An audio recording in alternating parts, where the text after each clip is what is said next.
Welcome to Artrageous with Nate and the artists in your backyard. Today, we're in Chicago, Illinois to overview some amazing artists. You're gonna get to meet some artists who do everything from painting to collage to sculpture. Let's go see who's working in your backyard. Follow me.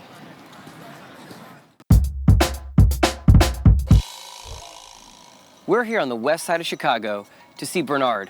Benard is a sculpture artist. He makes everything from small scale to giant scale. Let's go check out his space. I started doing art in grade school, drawing from comic books. I studied painting. My degrees are in painting and drawing. But I started making sculpture after graduate school. So I really kind of introduced that to my practice after finishing school. I think of what I'm doing now really as kind of experimenting in the same way that scientists do in laboratories. You know, they don't always know what they're going to get at the end of an experiment. So what are we looking at here as far as what you're creating? Well, for me, this is the laboratory. Yeah. This is where I do my experiments, my research.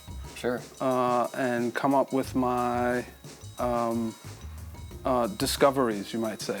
A lot of what's happening now in my studio is a lot of experimentation and a lot of work with found objects and a lot of work with new materials that I haven't used before.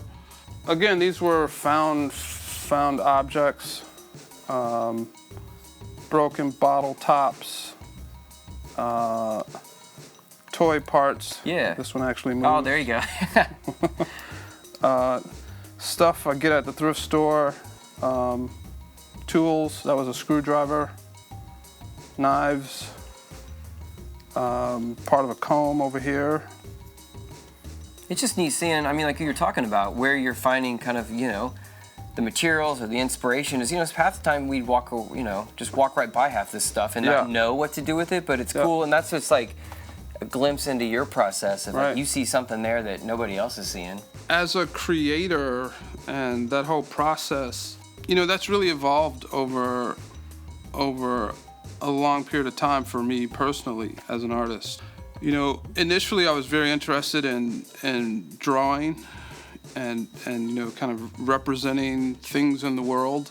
But over time, you know, as I kind of explore what it means to be an artist and what kind of things other artists are doing, I think my interest really expanded beyond just representation.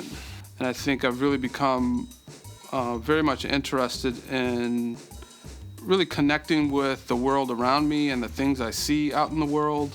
I'm always looking for something that doesn't cost me a whole lot of money and I can kind of acquire without too much difficulty. So I've worked with broken glass, again, cardboard, paper.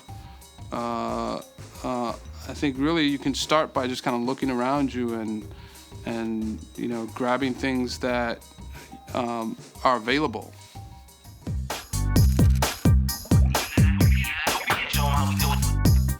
Benard's work was so interesting. I love how he has small sculptures all the way to big ones.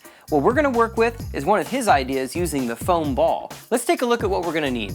The first thing we're gonna need is a foam ball. I picked this up at a local store. It was pretty inexpensive, only a couple bucks. The next thing I did have laying around are these popsicle sticks that connect to each other. I've got an idea for these. Next, I found some stuff in my garage, some odds and ends, some doorknobs, I got some screws and some bolts. And the first thing we're gonna use, what you're gonna need, is some sort of paint. I wanna cover this first and then start designing. Let's get started. I chose a pretty bright color, which is one thing I loved about Benard's work. Now that the paint's dry, I'm gonna go ahead and start the next step. I'm thinking I wanna make this kind of look like a person or an alien, so I'm actually gonna use these as part of the legs. The next thing I'm gonna do is start building together with these popsicle sticks. Now, you could glue them together, but honestly, they hold together pretty well on their own. I don't know about you, but I think what I'm creating looks pretty cool and it looks like crazy hair. Even though it looks like I'm just jabbing stuff in everywhere, I'm trying to think of how to balance it. So if something's over here, I want to make something over here to make it balanced. And maybe if I wanted this to look more like alien-like or animal-like, I could use these as kind of like eyes.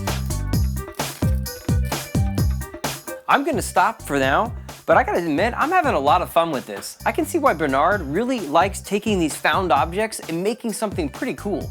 Until next time, remember, be creative, be innovative, and be artrageous.